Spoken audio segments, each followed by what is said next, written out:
Hello, wait, I'm start. Okay, cool. No. I just want... No. Welcome to In the House. Hi.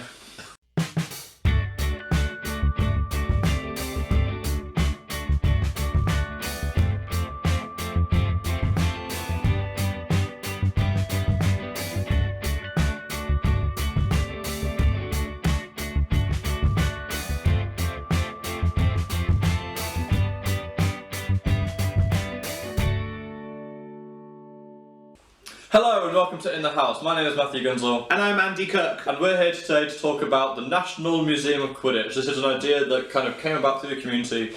If there was a national museum dedicated to the sport of Quidditch in the UK, what would you put in it? So we're going to be talking about exhibits, displays, who's going to run it, who's running it, what's going to be in the gift shop, all these important questions you want to know the answer to, we're going to be discussing. We apologise that we ballsed up the other day, but thank you so much for your ideas. Really great discussion. You've pitched them, we've pitched them to the curator probably. The curator, yeah. And we're going to probably steal some of your ideas when we finally open it. Yeah, cool. We ready?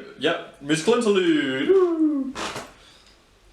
Okay, so welcome to our episode about the National Museum of Quidditch. So we're each going to put forward 2 exhibits or ideas for kind of items that should be in, concepts. And then we're going to discuss some of our favourite ones, I think, from the Facebook Yeah, group. definitely. So yeah, do you want to go first or shall I go first? I'll let you go first. Okay, so my first thing is, so you come into the museum, right, and it has wings. It has wings depending on what part of the sport you're interested not in. wings. Yeah. We don't fly. And in one of the wings I want to have a history of brooms, and so what it is it's broomsticks throughout kind of, you know, as Quidditch developed.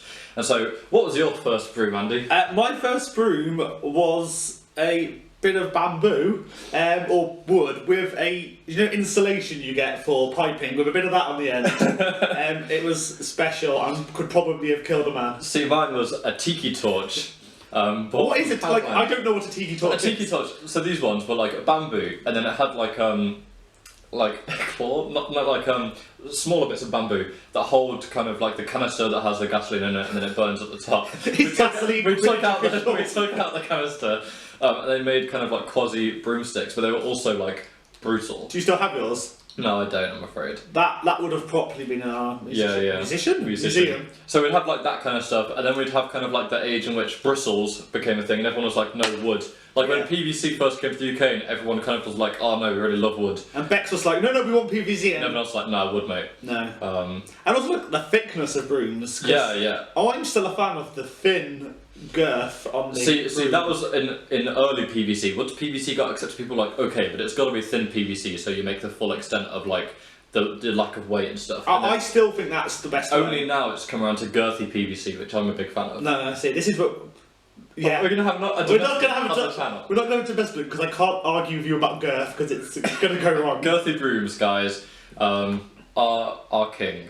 So that's my first thing, is this exhibition of brooms, and it kind of will have little interviews with players about why they prefer certain kinds of brooms, and probably a duel, an interactive display maybe where you can pick up the brooms and like weigh them and stuff like that. That'd be quite good. Cool. So what's your item? My first item is a history of media in Quidditch, because we've had some serious range, and I hope we get a section. And it's kind of that's why I'm doing it. Maybe hosted by us, maybe.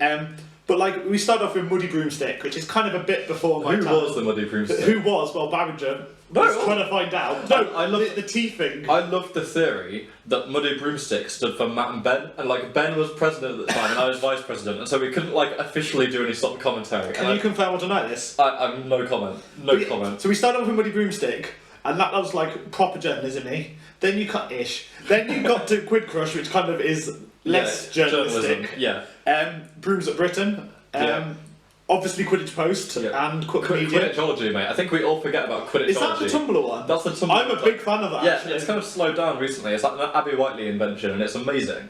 There's another one. Oh, what was that? Will Johnson did it. Like Dear Quid Kids. Dear Quid Kids. Dear Quid Kids. That was like a YouTube. It was kind of like this. That was really popular for about 3 weeks. And just kind of fell off a little bit. I think it was because like there were like 4 or 5 of them who would all do kind of like video episodes, kind of like this. And then they just kind of, because they all would take it in turn, They just kind of, when one person stopped, they were waiting for them, and then just kind of lost team or whatever. If you don't remember any of these, just have a little look. Go on YouTube. Go on after Facebook, you've have a watched this look. video, of course. And we might even link some in the description if That'd be good. we ever remember. I'll do that. Yeah. So yeah. So what's your second exhibit? My second thing is, right, you've got to imagine a dark room, right? Eyes are closed. And at the top of the doorway to this dark room, it just says BQC1. Oh. And you go into the dark room, and there's rows and rows of cinema seating. I can see where this is already going. And you sit, and there's like a little popcorn stand and everything. Yeah. You can buy all your kind of, cinema confectionery. You sit down, and like these big numbers come up, and it's like 5, 4. Like the starting of the film. Yeah. 3, 2, 1, and then it's just a black screen for 4 hours. I'm glad that's what you were going to say. It's just nothing. That was going to be the big unveiling. No, it's just nothing. It's just a black screen for 4 hours, and then like every 4 hours it repeats the numbers. So if you weren't at BQC1, why would it be a black screen, Gunzel? Okay, so no, we told people that there would be BQC DVDs. Would be. You were very authoritative. The tech director at the time said there would be BQC DVDs and we would produce them and sell them. And me and Ben were like, oh yeah, that sounds Right. cool, you can go and do that. And then it came to after BQC and he was like, didn't yeah, materialise. He was like, I didn't film anything. And it's like, okay, pal. So if you were new to the game, you keep randomly seeing BQC DVD comments. That's why it's. But like because of the way kind of these kind of things work, it came back to me, and so like now it's kind of like obviously It's all of my completely your fault. fault. Somehow Ben Morton has missed the mark, despite being the president. Ben, this is all your fault. All your fault, mate. Dickhead. Cool. So. Shall I talk about it? So, Yeah. This is actually something the community also said, but I'd already talked about it. Yeah. Sticking on Ben Morton, it is a section on knee joints. Oh, yeah. It's mildly medical, mildly, and just maybe a bit about Quidditch injuries, because how many knee joints have been lost in the game of Quidditch? Like Ben Morton, obviously the most famous case, although Connie Watson, relatively famous. Was that doing Quidditch though? Was that? I think so. Maybe, I don't know. But Ben Morton specific. I remember like Pickle, his original knee. So He doesn't have a robotic knee now. He's not a fucking Terminator. have you seen him beat? But yeah, so like something about knee joints, about injuries, specifically Ben Morton, because like again another video. The original match I saw was the first game of Leicester versus Kiel, and you see Ben Morton. He's on the screen, picks up the quaffle, and he's off before anyone even makes the shot. And like that was him in good knees day, and he's still good now. Like I can't even imagine him when he was able. Young. Yeah. Cool. Should we discuss stuff? Other things we want to put in. Quite a lot of people wanted to see the Derby kit back. Derby kit through the ages. Derby had an orange kit originally, and then I took over and it vanished. It was kind of like taxes, if you imagine like without any logos or anything. And more it was, luminous. It was just a bright orange kit with no numbers on the back, nothing. Just a bright orange kit. It was amazing. It was cheap. That was the reason you bought it. What else? Jay's Sideburns got a shout out, which could be face paint through the ages as well. Now I would actually be interested in that because I'm allergic to face paint, which kind of limits my ever involvement in it. But yeah, like because the Chimeras have kept their. Well, no, because the Chimeras originally, when they had their rivalry with Bangor, had glitter because Bangor had like massively fierce war paint, and so Chimeras had glitter and stuff. And then only recently they kind of developed their like 1 line, 2 line. You say 3 recently? line That's at least 2-3 years. Recently, in my memory, in my timeline, that's recent. So yeah, maybe history. Also, Sally Higginson's face paint through the years. Yeah, that's fair. That should be a whole video. Who's like scary face paint offs? Also, can we have like a Quidditch UK President's Mount Rushmore? I think that's totally. Like with Barringer, Morton, Amy, Awkward. Mel. Hey, I was acting president for a short gap there. Mate, acting people don't get Mount Rushmores. Where are you going to put Mount Rushmore? Is this in the museum or is this going to be like... It's going to be in the garden, mate. Mount Snowdon. The picnic area. Just carve out Snowdon. Yeah, what must be the problem?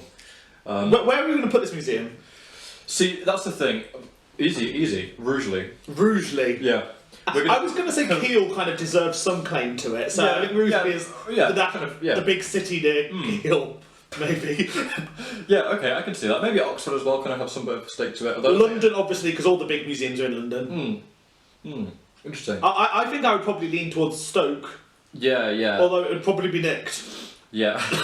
The whole museum. The whole museum vanishes.